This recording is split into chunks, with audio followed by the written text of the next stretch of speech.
Bulletin का बाकायदा आगाज करते हुए सबसे पहले आपको बताएं कि सरमायाकार मुतहरिक है। पाकिस्तान स्टॉक मार्केट में एक और नया रिकॉर्ड बन गया है। कारोबार में मस्बत रुझान था। इंडेक्स 56,200 की सतह अबूर कर चुका है। सरमायाकार इस वक्त मुतहरिक है। पाकिस्तान स्टॉक मार्केट में एक और नया रिकॉर्ड बन चुका है। कारोबार में मस्बत रुझान भी जारी है। 100 इंडेक्स में 800 पॉइंट्स का इजाफा हुआ, जबकि इंडेक्स 56,200 की सतह अबूर कर गया है। मज़ीद क्या तफसीलात है जानेंगे हमारे नुमाइंदे वसीम इफ्तिखार हमारे साथ मौजूद है। वसीम, बताइएगा, आज कारोबारी हफ्ते का पहला रोज है और हम देख रहे हैं कि मस्बत रुझान देखने में आ रहा है। क्या वजूहत बताई जा रही हैं? आज बिल्कुल कारोबारी हफ्ते का आज पहला रोज़ है और हम देख रहे हैं कि पाकिस्तान स्टॉक मार्केट में कारोबार के आगाज़ से ही तेज़ी का रुझान देखने में आ रहा है और 100 इंडेक्स में अब तक 800 से ज़ायद पॉइंट्स का इजाफा हो चुका है। इस वक्त भी हम देख रहे हैं कि 100 इंडेक्स मुसलसल जो है वो हाई पे हाई जो है फिगर शो कर रहा है। इस वक्त भी हम देख रहे हैं कि 883 पॉइंट्स का इजाफा हो चुका है और 100 इंडेक्स 56,274 की सतह पर ट्रेड होता हुआ दिखाई दे रहा है। सरमायाकार सरगर्म है। इस वक्त मेरे साथ मौजूद है ट्रेडर मोहम्मद अमीन। इनसे जानते हैं, अमीन साहब, क्या सूरत हाल है? हम देख रहे हैं कि 6 साल की जो तारीख उसने जो है पाकिस्तान स्टॉक मार्केट में जो है वो अबूर की गई है तारीख। हम देख रहे हैं कि मुसलसल 100 इंडेक्स पॉजिटिव फिगर शो कर रहा है। क्या वजूहत है? देखिए, एक तो है कि स्टॉक मार्केट के लिए, बल्कि आप ये कह दें कि पाकिस्तान के लिए अच्छी खबरें हैं, क्योंकि पाकिस्तान ये रुपया मजबूत हो रहा है और दूसरा है कि इंटरनेशनल कम्युनिटी के रेट कम हो रहे हैं, तो इससे कि जो हमारी डॉलर के अंदर जो परचेस करती थी उनकी कॉस्ट भी कम हुई और डॉलर भी कम हुआ। अब ये कि पाकिस्तान के अंदर जो इंटरेस्ट रेट बहुत ज़्यादा है, 22% है, उसके कम होने की तवक्कुआत है। जैसे स्टेट बैंक ने ट्रेजरी बिल ऑप्शन किया था, इसमें 1.8% ऑप्शन के रेट कम आए। और दूसरा है कि हमारे जो बैरून में सरमायाकारी हो रही है, खास करके हमारे दोस्त ममालिक है सऊदी अरब, इनकी तरफ से पाकिस्तान के अंदर सरमायाकारी हो रही है और पाकिस्तान जो IMF के प्रोग्राम के अंदर शामिल है उसके बहुत अच्छे फिगर आए हो कि पाकिस्तान IMF के प्रोग्राम में मजीद और अच्छे मतलब इनकी कारकर्दगी रही। अभी अगले दिसंबर के महीने में पाकिस्तान को मजीद और कर्जे मिलेंगे, तो इससे हमारा रुपया भी मजबूत होगा और हमारे मुल्क के अंदर नई सरमायाकारी भी आएगी। अच्छा, ये बताएं कि छोटे जो सरमायाकार हैं और जो छोटे ट्रेडर्स हैं वो इस वक्त क्या सूरत हाल देख रहे हैं, वो कितने खुश हैं? क्योंकि माजी में हमने देखा है जब स्टॉक मार्केट ने क्रैश किया है तो सबसे ज़्यादा जो मुतासर हुए थे जो छोटे सरमायाकार मुतासर हुए थे। इस वक्त उनका सेटलमेंट क्या है छोटे सरमायाकार? देखिए, इस वक्त जो मार्केट, अगर आप 56,000 पॉइंट पे मार्केट आप देख रहे हैं, मगर मार्केट के अंदर रेट कम है, क्योंकि मार्केट की जो डॉलर के अंदर और रुपीज़ के अंदर वैल्यूएशन कम है। मार्केट के अंदर तकरीबन अभी पहले 100 अरब डॉलर की मार्केट थी, अब 30 से 32 अरब डॉलर की मार्केट है। मार्केट के अंदर मतलब अभी के रेट में काफ़ी गुंजाइश है और इंडेक्स में भी काफ़ी गुंजाइश है। जो हमारी जो इंडेक्स है इसकी कैलकुलेशन के अंदर डिविडेंड बोनस ऐड होता है, तो इसकी वजह से इंडेक्स को काफ़ी मतलब मजबूती हो गई है कि अभी ये कि रेट वाइज अब मजीद और तेज़ी होगी। जैसे इंटरेस्ट रेट कम होगा, मजीद पब्लिक का इंटरेस्ट मार्केट के अंदर आना हो जाएगा और मार्केट के अंदर लोग इन्वेस्टमेंट करेंगे और जो पे आउट वाली आइटम है उनको खरीदेंगे। अच्छा अमीन साहब, ये बताएं कि किन किन सेक्टर्स में आज तेज़ी देखने में आई है? आज खास करके जो ऑयल सेक्टर के अंदर है और कुछ सीमेंट सेक्टर के अंदर है, कुछ रिफाइनरी सेक्टर के अंदर है। खास करके जो PI की जो सरमाया का PI की जो प्राइवेटाइज हो रही है उसकी वजह से PI के अंदर शेयर के अंदर भी काफ़ी अच्छी गिरावट है। और रिफाइनरी सेक्टर जो एक छोटी रिफाइनरी है उसके अंदर भी बहुत अच्छा वॉल्यूम हुआ है। मतलब ये कि अभी वॉल्यूम करने के लिए 100 इंडेक्स की आइटम के अंदर तो बहुत मुश्किल हो जाता है कि जो पेनी स्टॉक होते हैं इसके अंदर वॉल्यूम होता है तो एक बहुत ज़्यादा अच्छा बूम हो जाता है। 50-60 करोड़ का तकरीबन जो वॉल्यूम नजर आता है उसमें ज़्यादातर पेंडिंग स्टॉक का वॉल्यूम होता है। 100 इंडेक्स का बहुत कम होता है। तो ये अभी जो पेंडिंग स्टॉक की वजह से थोड़ा मार्केट में काफ़ी मतलब लोगों को। वसीम, आप हमारे साथ ही रहिएगा, आपसे इस हवाले से मज़ीद तफसीलात भी लेंगे। अभी इस पर हमें ज्वाइन किया है खुर्रम शहजाद, मुआशी तज्जियाकार हमारे साथ मौजूद है। सर, बहुत शुक्रिया आपके वक्त का। कहिएगा, सरमायाकार मुतहरिक नजर आ रहे हैं और पाकिस्तान स्टॉक मार्केट में एक और नया रिकॉर्ड भी बन चुका है, क्या कहेंगे इस हवाले से? जी देखिए, कॉन्फिडेंस नजर आ रहा है मार्केट में और ये IMF का रिव्यू जो है उसकी कामयाबी जो है काफी हद तक जो है वो एक्सपेक्टेड है और हो सकता है कि IMF का रिव्यू जो है 16 तारीख को खत्म हुआ, उसके बाद एक अच्छी खबर सुनने को मिले। और उसके साथ साथ जो है आपको पता है इलेक्शन की डेट अनाउंस हो चुकी है, तो ये सब चीजें मिलाकर जो है एक क्लैरिटी नजर आ रही है। साथ ही शरद सूद जो है उसमें कमी होने के चांसेस है। ये सब चीजें जो है इन्वेस्टर कॉन्फिडेंस को जो है वो बूस्ट करती हैं, इसलिए आपको जो है स्टॉक मार्केट में इसके असर नजर आ रहे हैं। जी, खुर्रम शहजाद हमारे साथ मौजूद हैं और बता रहे हैं कि पाकिस्तान स्टॉक मार्केट में एक और नया रिकॉर्ड भी बन चुका है। खुर्रम साहब, बताइएगा क्या आपको लग रहा है कि मजीद मुस्बत रुझान भी सरमायाकारों की जानिब से हमें नजर आएगा? जी, अगर इस तरह से डेवलपमेंट चलती रही और शरद सूद में अगर कमी होती है आगे और आईएमएफ का जो है रिव्यू कामयाब हो जाता है, तो मुझे लगता है कि मार्केट में जो है वो वृद्धि के चांसेस होंगे और मार्केट अपनी जो इस वक्त रैली चल रही है उसको बरकरार रख सकती है। मगर देखना ये होगा कि आईएमएफ जो है वो किस तरह से आगे और जो सेकंड रिव्यू होगा वो किस तरह से हम हैंडल करते हैं और इलेक्शन टाइम पे होते हैं, बाद में सेक्टर रिफॉर्म्स कैसे होते हैं। लॉन्ग टर्म सस्टेनेबिलिटी जो है वो अभी भी इससे मुनसर है कि हम किस तरह से जो भी गवर्नमेंट आती है वो कैसे जो है मुल्क को चलाती है इकॉनमी के तरह से। ये मेरे ख्याल में मीडियम टू लॉन्ग टर्म में इसका अंदाजा होगा जब नई गवर्नमेंट आएगी। जी, सरमायाकार मुतहरिक हैं और पाकिस्तान स्टॉक मार्केट में एक और नया रिकॉर्ड भी बन चुका है। सर, आप हमारे साथ ही रहेगा, हमारे नुमाइंदे वसीम भी हमारे साथ मौजूद है। वसीम, जैसे कि हम देख रहे हैं 100 इंडेक्स में 800 पॉइंट्स का इजाफा हुआ है और इंडेक्स 56,200 की सतह अबूर कर चुका है, एक नया रिकॉर्ड बन चुका है। क्या आपको लग रहा है यहाँ पर जहाँ आप मौजूद हैं, जिनसे आपकी बात हो रही है, उनका क्या कहना है कि मजीद इजाफा भी देखने में आ सकता है इसमें? जी बिल्कुल, हमारे जो यहाँ पे ट्रेडर्स हैं उनसे बात हुई है और बिल्कुल पाकिस्तान मार्केट के जो ज़राए हैं उनका ये कहना है कि इस वक्त सूरत हाल यह है कि मुख्तलिफ सेक्टर्स में शेयर्स की खरीदारी देखने में आ रही है। फर्टिलाइजर सेक्टर है, सीमेंट सेक्टर है, ऑयल एंड गैस सेक्टर्स है। मुख्तलिफ सेक्टर्स में ऐसा है जिसमें सरमायाकार जो है सरगर्म है शेयर्स की खरीदारी में, और ये तवक्को की जा रही है कि जो मॉनेटरी पॉलिसी है उसमें शरह सूद में कमी वाक़ होगी। तो इस वजह से भी जो है इस इम्कान को भी पाकिस्तान स्टॉक मार्केट में मुस्बत सूरत में देखा जा रहा है। और उसके साथ साथ IMF के साथ जो पाकिस्तान के मुज़ाकरात चल रहे हैं इसको भी सरमायाकार बड़ी जो है वो बारीक बीनी से देख रहे हैं और मुस्बत खबरें सामने आ रही हैं। इसके साथ साथ आलमी सतह पर भी जो है जो तेल की कीमतें कम हुई हैं, तो ये भी तवक्को की जा रही है कि आने वाले दिनों में तेल की कीमतें, पेट्रोलियम मसनूआत की कीमतें कम होंगी। तो इस वजह से ऑयल एंड गैस सेक्टर समेत मुख्तलिफ जो सेक्टर्स है उसमें शेयर्स की खरीदारी देखने में आ रही है। इसके साथ साथ जो ट्रेडर्स हैं उनका ये कहना है कि जो एक अदम इस्तेकाम था, बेचैनी थी कि मुल्क में इंतखाबात, आम इंतखाबात होंगे या नहीं होंगे। तो जब से आम इंतखाबात की तारीख का ऐलान किया गया है तो एक सिम्त जो है वो उसका तयन हो गया है और जो सियासी अदम इस्तेकाम था, एक बेचैनी थी, उसका किसी हद तक खात्मा हुआ है और ये तारीख सामने आई जिसके बाद स्टॉक मार्केट में अब हम देख रहे हैं कि जो सरमायाकार हैं वो उनका एतमाद जो है वो बहाल हुआ है और इसके साथ साथ सरमायाकार जो है वो शेयर्स की खरीदारी को तरजीह दे रहे हैं। हम मुसलसल देख रहे हैं कि 100 इंडेक्स जो है वो पॉजिटिव जो फिगर्स है उसको दिखा रहा है। हर गुजरते वक्त के साथ स्टॉक मार्केट में जो है वो हाई पे हाई 100 इंडेक्स हम देख रहे हैं। तो यही सूरत हाल है कि चाहे छोटे सरमायाकार हो, बड़ा सरमायाकार हो, वो मुख्तलिफ शेयर्स की खरीदारी में सरगर्म भी हैं। साथ साथ सरमायाकारों की जानिब से जो ट्रेडर्स हैं उनकी जानिब से ये भी एक इम्कान ज़ाहिर किया गया है कि हुकूमत को देखना होगा कि डॉलर की कदर में कमी तो बाकी हुई थी, लेकिन एक बार फिर डॉलर जो है वो बढ़ना शुरू हो गया है। तो उस पर कंट्रोल करने की ज़रूरत है ताकि स्टॉक मार्केट जो है उसमें मज़ीद जो एक मुस्बत मोमेंटम देखने में आ रहा है वो बरकरार रहे। और मार्केट के हवाले से जो ट्रेडर्स हैं उन्होंने इम्कान ज़ाहिर किया है कि अगर यही सूरत हाल रही तो 100 इंडेक्स जो है वो 60,000 की सतह तक भी जा सकती है। जी, बहुत शुक्रिया। वसीम इफ्तिखार हमारे साथ मौजूद है और इसी के साथ ही खुर्रम शहजाद मुआशी तज्जियाकार ने भी हमें ज्वाइन किया था। सर, आपका भी बहुत शुक्रिया। सरमायाकार इस वक्त मुतहरिक नजर आ रहे हैं और पाकिस्तान स्टॉक मार्केट में एक और नया रिकॉर्ड बन चुका है। कारोबार में मस्बत रुझान जारी है और 100 इंडेक्स में 800 पॉइंट्स का इजाफा, जबकि इंडेक्स 56,200 की सतह अबूर कर गया है।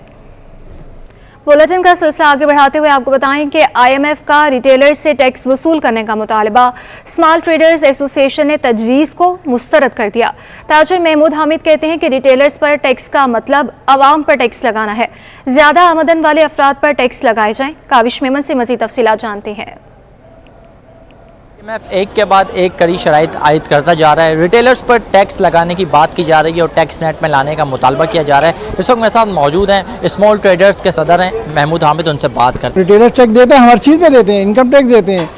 एक दुकानदार जो है वो 23 किस्म के टैक्स देता है। दुकान खोलता है तो वो आ जाते हैं, ट्रेड लाइसेंस वाले आ जाते हैं, उसका हम टैक्स देते हैं। हम बोर्ड लगाते हैं तो कहते हैं बोर्ड का टैक्स दो। हमारा छज्जा आगे बढ़ा होता है, हमें उसका टैक्स देना पड़ता है। हमें प्रोफेशनल टैक्स देना पड़ता है, हमें इनकम टैक्स देना पड़ता है, हमें सेल टैक्स देना पड़ता है।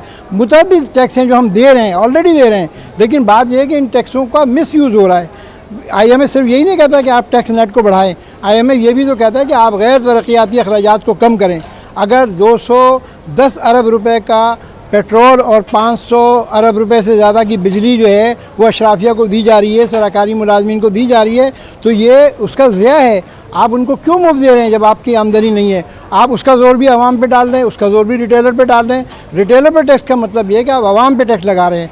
आवाम पे जो पहले ही रो रही है। आवाम तो इस वक्त ये है कि जो बिजली का बिल है उस पर 3 दफ़ा तो सेल टैक्स ले रहे हैं, इनकम टैक्स ले रहे हैं, और वो जो है फ्यूल एडजस्टमेंट चार्जेस ले रहे हैं।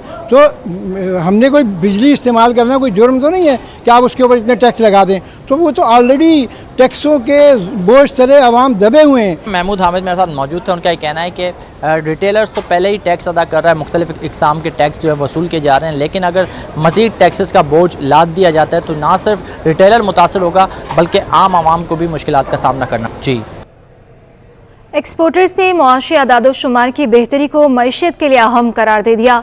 एक्सपोर्टर हफीज़ सदीकी ने कहा कि बरामदात और तरसीलाती ज़र में इजाफा मुल्क की मईशत के लिए ज़रूरी है। दरामदात को फिर से कंट्रोल करना होगा। बुलंद शरई सूद इंडस्ट्रीज़ की मुश्किलात बढ़ा रहा है, अब शरई सूद में कमी होनी चाहिए। मज़ीद तफसीलात जानते हैं हमारे नुमाइंदे अशरफ खान से।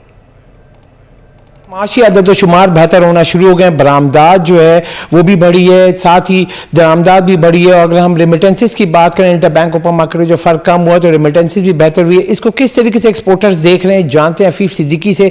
क्या देख रहे हैं आप, जो कुछ बेहतरी भी हुई है, इम्पोर्ट भी बढ़ी है, एक्सपोर्ट भी बढ़ी है, इसका क्या इम्पैक्ट होगा? देखिए, एक्सपोर्ट बढ़ना हमारे लिए बहुत अच्छा है। जैसे हम देख सकते हैं कि इस वक्त इंटर बैंक और ओपन मार्केट का रेट में अब पैरिटी कम रह गई है, ये बहुत अच्छा हुआ है।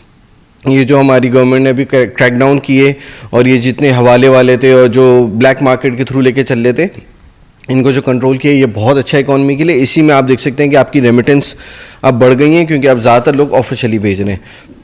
इसके साथ साथ हमें बहुत ज़रूरी है कि हम इंपोर्ट्स पे जिस तरह पहले थोड़ा कंट्रोल हमने किया हुआ था, हम दोबारा इंपोर्ट्स पे कंट्रोल करें। हम पहले की तरह इंपोर्ट अगर जैसे इस महीने तकरीबन 4 अरब डॉलर की हुई हैं, तो ये बहुत बड़ा नंबर है। 4 अरब डॉलर अभी भी, जिसके अगेंस्ट आपकी एक्सपोर्ट जो है वो सिर्फ 2-2.25 अरब डॉलर की हुई है। तो हमें बहुत ज़्यादा ज़रूरी है कि हम लग्जरी आइटम्स को और जो नॉन एसेंशियल आइटम्स हैं उसकी इंपोर्ट को अभी भी रिस्ट्रिक्ट रखें। उसके अंदर हम बैंक्स को बोलें कि हम एलसीज ना खोलने दें, ताकि ये कम से कम होती जाए। इसी तरह लोकल इंडस्ट्री डेवलप हो सकती है। जैसे आपने देखा पिछले 6-8 महीने पहले जब सबसे ज़्यादा प्रॉब्लम आया था एलसीज का, उसके बाद बहुत सारे बिजनेसेस ऐसे स्टार्ट हुए जिन्होंने लोकल प्रोडक्शन की तरफ फोकस किया, उन्होंने लोकलाइजेशन की तरफ फोकस किया, तो उससे बहुत सारी इंडस्ट्री डेवलप भी हुई है। तो इट इज़ वेरी इंपॉर्टेंट कि हम इंपोर्ट को अभी भी थोड़ा रिस्ट्रिक्ट रखें। जो एक्सपोर्ट से रिलेटेड रॉ मटेरियल हैं सिर्फ वो मंगवाएं, जो एसेंशियल आइटम्स हैं हम वो मंगवाएं, और जो हमारे लग्जरी आइटम्स हैं हम उसको कंट्रोल करके रखें। तो इट इज़ वेरी इंपॉर्टेंट कि हम इस चीज़ को समझें कि ये हायर इंटरेस्ट रेट इस वक्त इकोनॉमी को डैमेज कर रहे हैं। हमें इंटरेस्ट रेट को नीचे लाना चाहिए, इंपोर्ट्स को कंट्रोल करना चाहिए और एक्सपोर्टिंग कंपनीज को फ्लरिश करना चाहिए। सिर्फ 1 या 2 सेक्टर को हम फोकस ना करें, हम और सेक्टर्स को देखें, हम कहाँ कहाँ एक्सपोर्ट कर सकते हैं, कौन सी नई प्रोडक्ट्स एक्सपोर्ट कर सकते हैं। जी, जैसे कि आपने सुना अहम तजावीज़ दी जिसमें कहा है कि सबसे बड़ा मुश्किलात जो इंडस्ट्री का है वो महंगी जो है शरह सूद है, उसमें कमी होनी चाहिए। साथ ही ऐसे इकदाम उठाने चाहिए जिससे मुल्क की सनत ग्रो कर सके, साथ ही बरामदात बढ़ सके, जिससे पाकीज़ा मुबादला कम आ सके। लापता अफराद की बाजियाबी से मुतालिक दरख्वास्तों की अहम समाअत हुई। अदालत, पुलिस और सूबाई हुकूमत पर बरहम हो गई। एसपी गुलशन इकबाल के वारंट गिरफ्तारी जारी हुए। एसपी गुलशन अयाज पेश हुए। अदालत ने वारंट वापस ले लिए हैं। आपको बताएं कि अदालत ने वारंट वापस ले लिए हैं। क्या तफसीलात हैं जानेंगे हमारे नुमाइंदे नुमान गुल ने हमें ज्वाइन किया। नुमान, बताइएगा इस अहम समाअत के हवाले से। जी हाँ, बिल्कुल। सिंध हाई कोर्ट में लापता अफराद की बाजियाबी से मुतालिक दरख्वास्तों की समाअत हुई। पुलिस की कारकर्दगी पर एक मरतबा फिर अदालत ने जो है इज़हार बरहमी किया।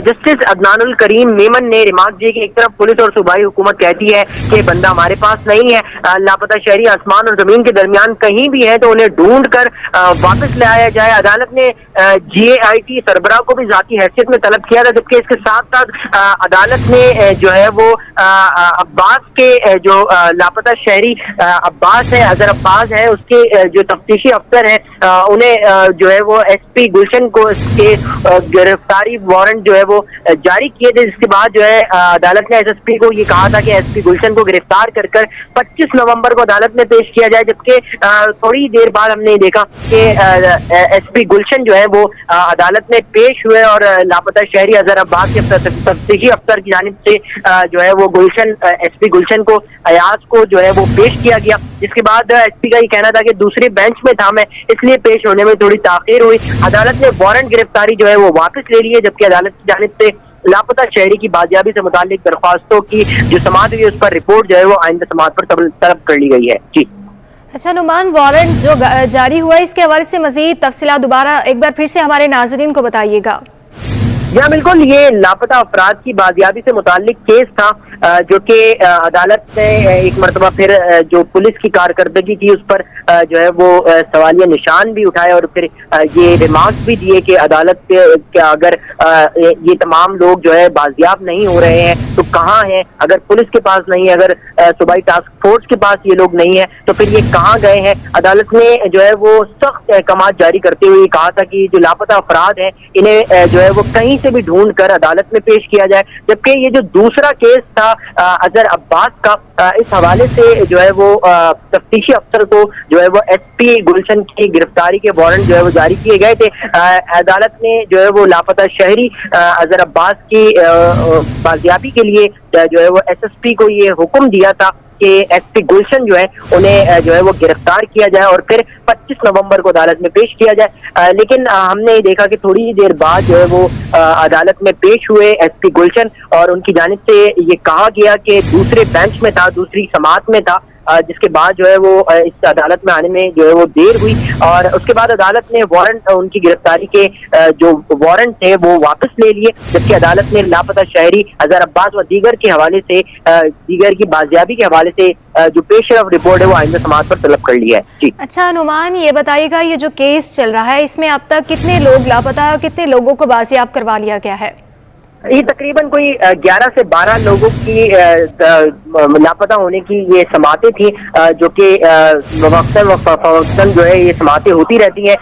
रोजाना की बुनियाद पर जस्टिस जो नेमतुल्लाह फलपोडो थे उनकी जानिब से कहा गया था कि रोजाना की बुनियाद पर लापता अफराद की जो रिपोर्ट है वो अदालत में पेश की जाए, जिसके हवाले से भी आज समाअत थी। कोई लापता कोई 10 से 11 लापता अफराद की बाजियाबी से मुताल्लिक दरख्वास्तों की समाअत हुई थी, जिसमें पुलिस की जानिब से जो है वो तफ्तीशी अफसर पेश हुए थे और उनकी जानिब से ये मोहलत भी 12 मरतबा जो है वो मांगी गई थी, जिसके ऊपर अदालत ने जो है वो इज़हार बरहमी किया। अदालत की जानिब से पुलिस, न सिर्फ पुलिस बल्कि सूबाई हुकूमत पर भी अदालत ने इज़हार बरहमी किया और जस्टिस अदनान करीम मेमन ने रिमार्क दिए कि एक तरफ पुलिस कह रही है कि हमारे पास बंदा नहीं है, दूसरी तरफ सूबाई हुकूमत ही कह रही है कि बंदा हमारे पास मौजूद नहीं है। अगर लापता शहरी सूबाई हुकूमत के पास नहीं है, अगर पुलिस के पास नहीं है तो फिर ये इन लापता अफराद को क्या जमीन खा गई या जो है वो आसमान खा गया, कहाँ चले गए? इन लोगों के हवाले से जो है वो JIT इजलास का भी कोई फायदा नहीं हो रहा है जब जो है लापता अफराद को ही बाजियाब नहीं किया जा रहा है। इसके अलावा अदालत की जानिब से JIT सरबरा को भी ज़ाती हैसियत में आइंदा समाअत पर तलब कर लिया है और अदालत ने ये अहकामात जारी किए हैं कि JIT सरबरा को ज़ाती हैसियत में आइंदा समाअत पर पेश होना है। जी अच्छा नुमान, जैसे कि आप बता रहे हैं कि 10 से 12 लोगों के लापता होने का ये केस है, मैं ये आपसे पूछूं कि क्या अब तक किसी एक शख्स को भी बाजियाब करवाया गया है? जी, रोजाना की बुनियाद पर जो है वो कुछ अफराद जो है वो बाजियाब भी होते हैं। आज किसी की बाजियाबी से मुताल्लिक पुलिस की जानिब से रिपोर्ट सबमिट नहीं करवाई गई है, लेकिन इस हवाले से अगर हम पिछले हफ्ते की बात करें तो 4 अफराद जो है वो लापता थे, जिन्हें पुलिस ने जो है वो बाजियाब करके उनके हवाले से पेशरफ रिपोर्ट भी जमा करवाई थी। उनमें से 2 जो थे वो फिरोजाबाद थाने में जो है उनके ऊपर मुकदमात थे, तो उनके हवाले से जो है वो ये भी पुलिस की जानिब से आगाह किया गया था। जबकि उससे अगर हम पीछे चले जाए तो कोई 3 अफराद थे और वो जो 3 मुख्तलिफ शहर कराची के मुख्तलिफ इलाकों से लापता हुए थे, उन्हें भी बाजियाब किया गया था। लेकिन वक्तन फवक्तन जो लापता अफराद की तादाद है उसमें भी इजाफा होता रहता है, तो इसके साथ साथ जो है वो दरख्वास्तों की समातें भी हो रही होती हैं। तो आज की समात में पुलिस की जानिब से किसी जो लापता अफराद हैं उनमें से किसी को बाजियाब करने के हवाले से पेशरफ रिपोर्ट सामने नहीं आई थी। इसी बुनियाद पर जो है वो अदालत ने पुलिस और सूबाई हुकूमत की कारकर्दगी पर जो है वो इज़हार बरहमी किया था। जी बहुत शुक्रिया नुमान गुल। कराची में लैंड माफिया की जानिब से महकमा फायर ब्रिगेड की करोड़ों रुपए मालियत की सरकारी जमीन पर कब्जे का इंकशाफ हुआ है। इस हवाले से तफसीला जानेंगे, हमारे नुमाइंदे मेराज अख्तर ने हमें ज्वाइन किया। मेराज बताइएगा। जी देखिए, कराची में लैंड माफिया की जानिब से वैसे तो बहुत ज्यादा सरकारी जमीनों पर कब्जे किए गए हैं गुज़िश्ता अदवार में, गुज़िश्ता बरसों में, लेकिन फायर ब्रिगेड को भी जो है लैंड माफिया ने नहीं बख्शा है। फायर ब्रिगेड की बल्दिया टाउन के इलाके में बल्दिया फायर स्टेशन की जमीन है जो कि मजबूत तौर पर 13 एकड़ जमीन थी, लेकिन इस पर गुज़िश्ता सालों में लैंड माफिया ने मुसलसल कब्जा किया और तकरीबन जो है 10 एकड़ जमीन जो है उस पर कब्जा कर लिया गया है। उस पर 3 एकड़ जो है सिर्फ फायर ब्रिगेड की जमीन जो है उनकी जो है तहवील में है, जिस पर उन्होंने उसको बचाने के लिए पहले तो कई जगह पे खतूत भी लिखे और पुलिस से भी मदद मांगी, लेकिन कोई कार्रवाई नहीं की गई और अब उन्होंने मजबूरन यहाँ पर जो है खेत खलियान आबाद कर लिए हैं, खेती बाड़ी शुरू करवा दी है इन्होंने। यहाँ पर ये बल्दिया टाउन फायर स्टेशन का एरिया है जो स्क्रीन पर आपको नजर आ रहा है, इसमें 3 एकड़ के रकबे पर जो है सब्जियां उगाई जा रही है, उनकी काश्त की जा रही है। और ये इसलिए नहीं कि यहाँ से कोई लालच है, यहाँ से कोई या करप्शन की जा रही है, ऐसी कोई बात नहीं है। इसके बारे में chief fire officer Ishtiyaq Ahmed से हमारी बात हुई तो उनका ये कहना था कि ये 3 एकड़ जमीन जो इस वक्त मौजूद है फायर ब्रिगेड के पास, इसको बचाने के लिए यहाँ पर खेती बाड़ी शुरू की गई है ताकि लैंड माफिया जो है इस पर कब्जा ना कर ले। बहरहाल तमाम इदारों को ये खतूत भी लिख चुके हैं और मुसलसल जो है उनको याद दहानी भी करवाते रहते हैं, लेकिन अभी तक लैंड माफिया के खिलाफ जो है कोई कार्रवाई नहीं की गई। फायर ब्रिगेड की 10 एकड़ की सरकारी जमीन जिसकी मालियत करोड़ों रुपए बनती है, ये अब भी लैंड माफिया के शिकंजे में है और फायर स्टेशन सिर्फ 3 एकड़ की जमीन पर मौजूद होकर रह गया है, जिसको बचाने के लिए मजबूरन फायर ब्रिगेड वालों को यहाँ पर खेती बाड़ी शुरू करनी पड़ी है। चीफ फायर ऑफिसर का कहना है कि उन्होंने आला हुकाम से अपील की है और दोबारा अपील करते हैं कि फायर ब्रिगेड की जो जमीन है उसको वापस दिलवाया जाए, जो कि फायर ब्रिगेड का हक है। जी अच्छा मेरा, जैसे कि आप बता रहे हैं कि काफी देर से ये चीजें सामने आ रही है, अब तक कार्रवाई क्यों नहीं की गई, इसकी क्या वजूहात बताई जा रही हैं? देखिए जी, अब तो निगरान हुकूमत आ चुकी है तो हो सकता है इस पर भी कार्रवाई हो जाए, लेकिन गुज़िश्ता जो है बरसों में जो है इस तरह शहर के मुख्तलिफ इलाकों में सरकारी जमीन हड़प की गई और जो लैंड माफिया के कारिंदे थे वो मुबैना तौर पर जो है सरकारी अफसरान के साथ मिलकर और पुलिस के साथ मिलकर लैंड माफिया बने रहे और लैंड पर कब्जे करते रहे, उनके खिलाफ इसीलिए कोई कार्रवाई नहीं की गई। और अब उम्मीद ये पैदा हुई है, फायर ब्रिगेड के हुकाम को भी ये उम्मीद पैदा हुई कि अब निगरान हुकूमत है, इसीलिए उन्होंने दोबारा अपील की है हुकूमत से कि भाई जो लैंड माफिया के लोग हैं जिन्होंने सरकारी जमीन हड़प की है, करोड़ों रुपए मालियत की जमीन को उनसे वागुजार करवाया जाए और उनके खिलाफ कार्रवाई की जाए और जो मुसलसल जो है फायर ब्रिगेड के वहाँ पर जो काम करने वाले लोग हैं उनको भी जो है मुख्तलिफ औकात में धमकियां भी मौसूल में रहती हैं, उनकी जान की हिफाजत भी की जाए। ताहम इस वक्त जो करंट पोजीशन है वो बल्दिया फायर स्टेशन की जो जमीन है 10 एकड़ जमीन जो है लैंड माफिया के कब्जे में है और 3 एकड़ जमीन जो है वो इनके अपने पास है और वो भी ये बेचारे जो है मजबूरन उसको बचाने के लिए उस पर खेती बाड़ी करवा रहे हैं ताकि लैंड माफिया उस पर कब्जा ना करे। जी बहुत शुक्रिया मेराज अख्तर, हमें अपडेट कर रहे थे। कराची में लैंड माफिया की जानिब से महकमा फायर ब्रिगेड की करोड़ों रुपए मालियत की सरकारी जमीन पर कब्जे का इंकशाफ हुआ है। मेराज अख्तर हमें अपडेट कर रहे थे। लैंड माफिया के हवाले से आपको बताएं कि कराची में लैंड माफिया की जानिब से महकमा फायर ब्रिगेड की करोड़ों रुपए मालियत की सरकारी जमीन पर कब्जे का इंकशाफ हुआ है। फायर ब्रिगेड की जमीन पर लैंड माफिया के कब्जे से मुतालिक chief fire officer Ishtiyaq Ahmed क्या कहते हैं, आइए आपको दिखाते हैं। जिस मालूमात हुई कि वहाँ की तकरीबन भी 13 एकड़ ज़मीन थी हमारे पास, वहाँ ट्रेनिंग स्कूल बनना था, बड़ा एक प्रोजेक्ट था KMC का, जो ना बन सका लैंड माफिया ने वहाँ पर कब्ज़ा किया, जिसको वहाँ पर इलाके सपोर्ट मिली क्योंकि एक जंगल की तरफ था, ये बहुत आखिर में जाके था। अब वहाँ पर आबादी हुई है, लेकिन जब ये स्कूल कायम हुआ था, जब हमारा सेंटर कायम हुआ था ये फायर स्टेशन, तो बिल्कुल जंगल था वहाँ पर। तो वहाँ की सारी लैंड तक करीब जो वहाँ पर मकामी लोग हैं उन्होंने उसको कब्ज़ा किया, लैंड माफिया ने कब्ज़ा किया। काफ़ी हद तक ज़मीन उसकी कब्जा है, तकरीबन 3 से 4 एकड़ ज़मीन बची है टोटल। सिंध के कानून साज इदारे की चोरी होने वाली 5 सरकारी गाड़ियां कराची पुलिस वापस कराने में नाकाम हो गई। मुकदमा दर्ज होने के बावजूद चोरों की खोज लगाने में पुलिस कामयाब नहीं हो सकी। इस हवाले से मज़ीद तफसीलात जानेंगे हमारे नुमाइंदे आज़ाद नोडियो से। आज़ाद, बताइएगा कौन कौन सी कितनी गाड़ियां हैं जो चोरी हो गई और पुलिस जो है अब तक बेबस क्यों नजर आ रही है? जी बिल्कुल, वैसे तो कराची शहर में आम शहरों की गाड़ियां चोरी होना मामूल का हिस्सा बन चुकी है, लेकिन कानून साज इदारा जो सिंध असेंबली है उसकी भी 5 सरकारी गाड़ियां 2017 और 2018 में 4 थानों के हदूद में चोरी हो गई। लेकिन इन गाड़ियों की चोरी होने के बाद में सिंध असेंबली के अफसरान ने जो है 4 थानों पर मुकदमा भी दर्ज करवाया, लेकिन उसके बावजूद कराची पुलिस ये गाड़ियां वापस कराने में नाकाम हो चुकी है और चोरों का भी सुराग लगाने में नाकाम हो गई है। ये सिंध असेंबली के अफसरान को अलर्ट करदा 5 गाड़ियां थी जो 4 मुख्तलिफ थानों के हदूद में चोरी हो गई, जिसमें 3 जो है ऐसे थाने हैं जो कोश इलाकों में, जिसमें दरख्शां, डिफेंस, फिरोजाबाद, सच्चल थाने शामिल है। यहाँ पर इन गाड़ियों के मुकदमा भी दर्ज है, लेकिन ये गाड़ियां वापस न हो सकी है। ये गाड़ियां दरख्शां थाने के हदूद में GSP 852 एक्सलाई करोला 2016 मॉडल की कार चोरी हुई और दरख्शां थाने से दूसरी गाड़ी जो GSP 841 एक्सलाई करोला 2016 भी चोरी हुई, लेकिन वापस न की गई। जबकि डिफेंस थाने के हदूद में GSP 836 एक्सलाई 2016 करोला चोरी हुई और फिरोजाबाद थाने के हदूद में GSP 969 एक्सलाई टोयोटा करोला 2011 मॉडल चोरी हुई।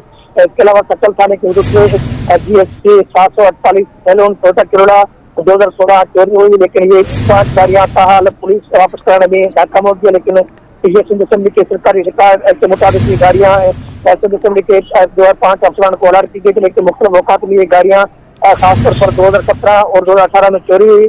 सिंध असेंबली के जो अफसरान है उन्होंने बाला हुकाम जो पुलिस के उनसे भी रब्ता करके शिकायत की, लेकिन बाला हुकाम के अहकाम के बावजूद इन 5 थाने के एसएचओ ये गाड़ियां ताहाल वापस नहीं कर सके। ये गाड़ियां चोर लुट कर लेके चले गए, लेकिन ये गाड़ियां जो है इस वक्त भी जो है चोरी की गई है, लेकिन वापस जान चुकी है, जिसके बाद इस वक्त सिंध असेंबली के हुकाम में बाकायदा तौर पर वज़ीर आला सिंध को भी तहरीर तौर पर आगाह कर दिया गया कि जो कराची पुलिस उनसे तावन करने को तैयार नहीं। जो 5 गाड़ी सिंध असेंबली की चोरी की गई, इसके मुकदमा भी मुख्तलिफ थानों में दर्ज है, लेकिन पुलिस ये गाड़ियां वापस कराने में नाकाम हो गई है। जी बहुत शुक्रिया आज़ाद नोहरियो। अपने मोहल्ले वकू के लिहाज से इंतहाई मसरूफ समझा जाने वाला सिटी स्टेशन से मुंसलिक पाकिस्तान रेलवे ब्रिज नशा आवर चोरों के निशाने पर आ गया है, जहां से रेलवे यार्ड का सामान चोरी होना भी मामूल बना हुआ है। तफसीलात बताएंगे हमारे नुमाइंदे रिजवान अहमद। जी बिल्कुल, कराची का 67% रकबा जो है वो मुख्तलिफ वफाकी और सूबाई इदारों के ज़ेर इंतज़ाम चलाया जाता है। इस वक्त मैं आपको रिपोर्ट कर रहा हूँ पाकिस्तान रेलवे ब्रिज से, जो कि मेरे बाएं जानिब सिटी रेलवे स्टेशन है, जबकि मेरे अकब में ये तारीख़ी इमारत जो कि हबीब बैंक प्लाजा की है इस बात को ज़ाहिर कर रही है कि ये कराची की वॉल स्ट्रीट यानी II चौंधरीगर रोड जो है इसके अकब में मौजूद है। तकरीबन 1.5 साल कबल यहाँ पर जो है वो इस पुल पर स्ट्रीट लाइट्स लगाई गई थी, बहुत खूबसूरत, जो कि तादाद बताई जा रही है 35 से 40, लेकिन अब वो सिर्फ 9 लाइटें बाकी रह गई हैं। तमाम की तमाम जो है वो नशा आवर अफराद यहाँ से फौलादी मटेरियल नोच कर ले गए हैं।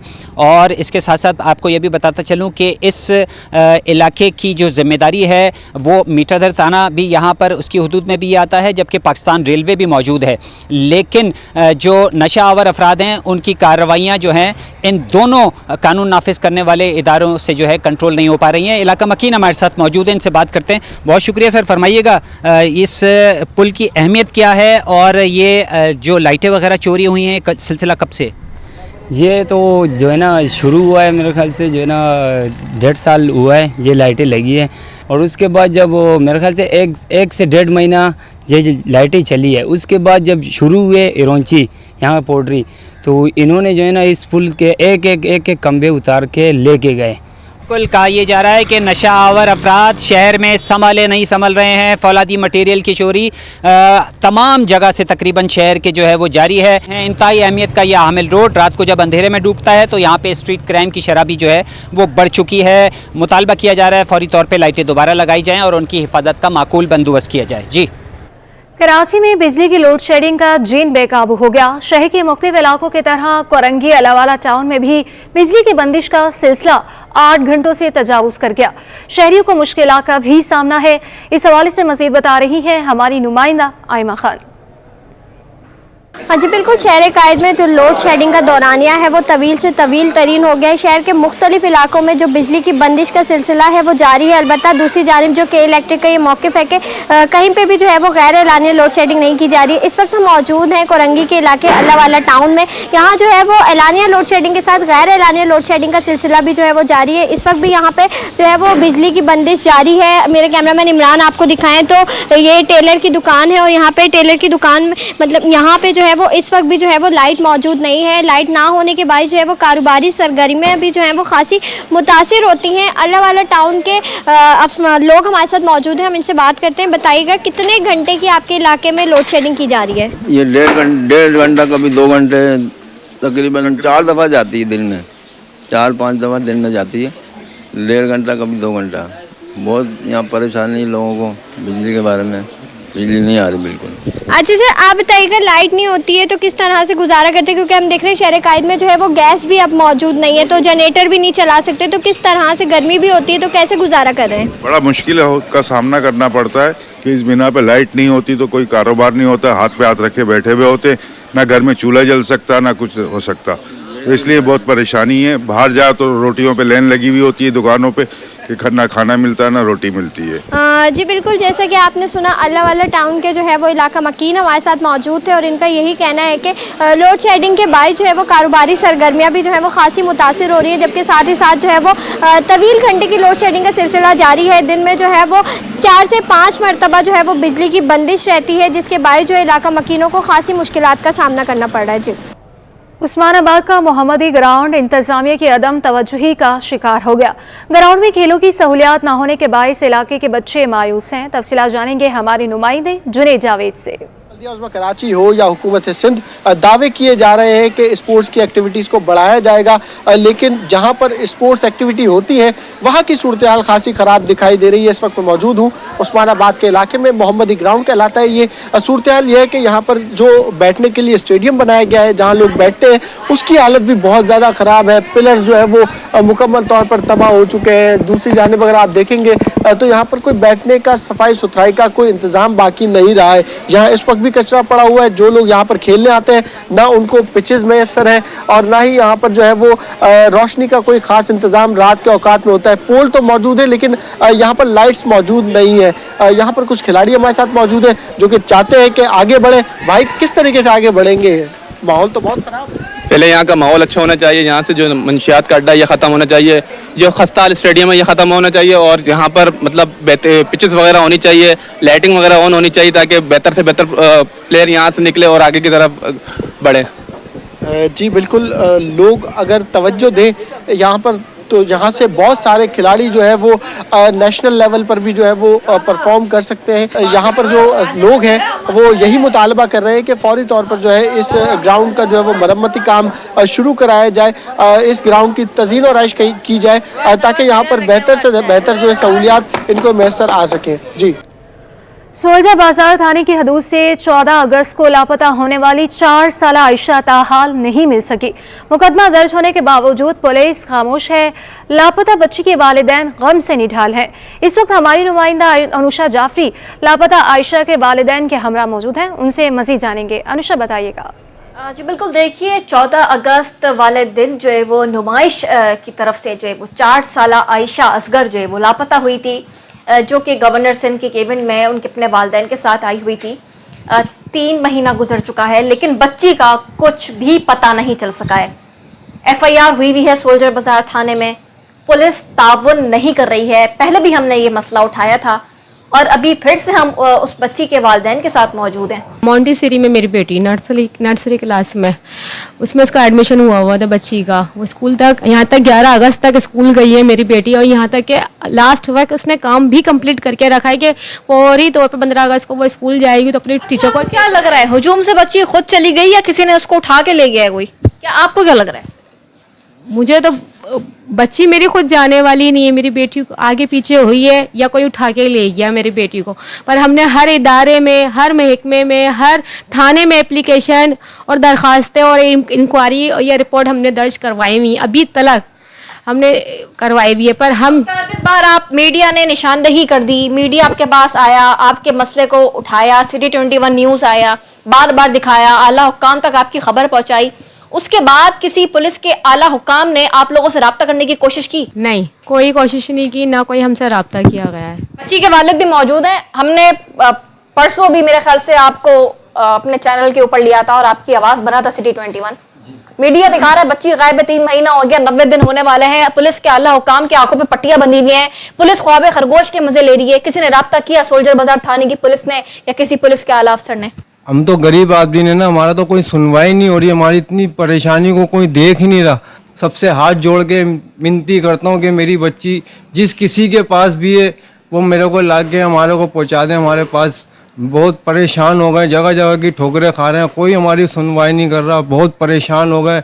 ये वो बच्ची का तलाशे गुमशुदगी का पोस्टर है जो कि मुख्तलिफ मकामात के ऊपर दिया गया, पुलिस के आला हुक्काम को दिया गया। इसके ऊपर जो है वो इन्होंने अपना नंबर भी दिया हुआ है। रनचोड़ लाइन के रिहायशी हैं ये लोग। लेकिन हम देख रहे हैं कि पोस्टर्स तैयार हो जाते हैं, पोस्टर दे दिए जाते हैं। पुलिस की नाअहली है कि पुलिस जो है वो FIR कर देती है, पुलिस की इन्वेस्टिगेशन की जो टीमें हैं वो ताउन नहीं करती हैं। 3 माह गुजर चुके हैं, बच्ची का कुछ भी पता नहीं चल सका है। हमने इस मसले को उठाया सिटी 21 न्यूज़ ने और आज फिर से उठा रहे हैं, लेकिन आला हुकाम जो है वो ख्वाब खरगोश के मजे ले रहे हैं या क्या मामला है, ये तो उनकी नाअहली का मुंह बोलता सबूत है। जी, वफाकी उर्दू यूनिवर्सिटी में 21वें यौम तासीस की मुनासबत से तकरीब का इनेकाद किया जा रहा है। इस मौके पर गैर तदरीसी अमले की जानिब से केक भी काटा गया। मज़ीद तफसीलात जानते हैं हमारे नुमाइंदे सैयद ज़ुबैर राशिद से। देखिए, इस वक्त मैं वफाकी उर्दू यूनिवर्सिटी गुलशन कैंपस में मौजूद हूँ और वफाकी उर्दू यूनिवर्सिटी का 21वां यौम तासीस जो है आज बनाया जा रहा है। अब्दुल हक कैंपस और गुलशन कैंपस के जो गैर तदरीसी अमला है उन्होंने आज गुलशन कैंपस में केक काटा है और इस इदारे के साथ मोहब्बत का इजहार किया है। इस वक्त गैर तदरीसी अमला इस वक्त हमारे साथ मौजूद है, उनसे आपकी बात भी कराते हैं। मुझे बताएं, 21 साल इस इदारे को हो गए, 3 कैंपसेस हैं, कैसा तजुर्बा रहा और कैसा एक्सपीरियंस रहा? जी हाँ, अल्लाह का शुक्र है कि तकरीबन 21 साल हो गए और हमें मतलब बड़ी खुशी होती है। लेकिन अभी पिछले कुछ सालों से जो है मतलब ये थोड़े से मामलात ख़राब हुए हैं, तो अल्लाह पर उम्मीद है, भरोसा है कि अल्लाह ताला वो भी जो है बेहतर करेगा इंशाल्लाह। इंशाल्लाह उम्मीद है, बेहतरी की उम्मीद है।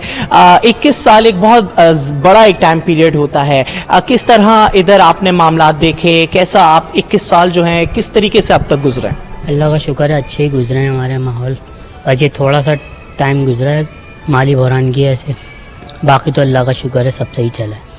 किए जाएं और पाकिस्तान जिंदाबाद भी है और यकीनन अपने अपने तौर पर जो है जिस तरीके से हर एक जो है कंट्रीब्यूशन कर सकता है, तो इसी तरीके का एक अज़म का इजहार जो है इन गैर तदरीसी जो है ये अमला है इस वक्त मेरे साथ मौजूद है, इन्होंने किया।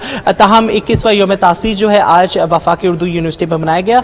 ताहम मैं आपको ये भी बताता चलूँ कि यौम तासीस की मुनासिबत से आज जो यूनिवर्सिटी में आम तातील है, क्लासेस आज मुनक्किद नहीं की गई हैं। ताहम जो गैर तदरीसी अमला था उन्होंने अब अपने तौर पे जो है यहाँ पर केक काटा है और अपनी खुशी का जो है इजहार किया है, क्योंकि इनकी ये जो यूनिवर्सिटी है बकौल इनके कि इनके लिए एक नेमत है और एक सरमाए से कम नहीं है। जी, कराची जिमखाना में मुनक़िदा 29वें Palmolive Sindh women swimming championship Karachi grammar school ने जीत लिया। बेव्यू अकेडमी ने दूसरी और CES स्कूल ने तीसरी पोजीशन हासिल की। मज़ीद बता रहे हैं हमारे नुमाइंदे जावेद इकबाल। जी, मैं कराची जिमखाना में मौजूद हूँ जहाँ पर स्विमिंग चैंपियनशिप अख्ताम पजीर हुई। मुख्तलिफ स्कूलों के तालिबात ने इसमें ज़बरदस्त परफॉर्मेंस दी। हमारे साथ मौजूद हैं, कौन से स्कूल से आप, क्या रही परफॉर्मेंस? फातिमा दूध और बेबी अकेडमी से। क्या रही परफॉर्मेंस? अच्छी हुई वो। आपने क्या? मैंने 7। कौन कौन सी कैटेगरी में जीती, क्या नाम है आपका? मैं अंडर 14 में मादिया मालिक। आपने क्या किया? मेरा नाम ज़ैना काज़मी है, मैं कराची ग्रामर स्कूल से हूँ और मुझे 3 मेडल मिले हैं। कौन कौन सी कैटेगरी में? अंडर 14। कितना मुश्किल है स्विमिंग दूसरे खेलों के मुकाबले? बहुत ज़्यादा मुश्किल है। इसके लिए बहुत ज़्यादा प्रैक्टिस, टाइम और डेडिकेशन चाहिए। क्या कहेंगे आप, मुश्किल है वुमेन इसमें आगे बढ़ सकती हैं या मुश्किलात हैं? मुश्किलात तो हैं बिकॉज़ हमें कोई गवर्नमेंट की तरफ से सपोर्ट नहीं मिलती, लेकिन अगर हम अपना डिसिप्लिन दिखाएं तो एनीथिंग इज़ पॉसिबल। इंफ्रास्ट्रक्चर की कमी है, टैलेंट बहुत है। जी बिल्कुल। तो क्या आपका मुतालबा होगा गवर्नमेंट से? बस कि हम ज़्यादा सपोर्ट करें बस।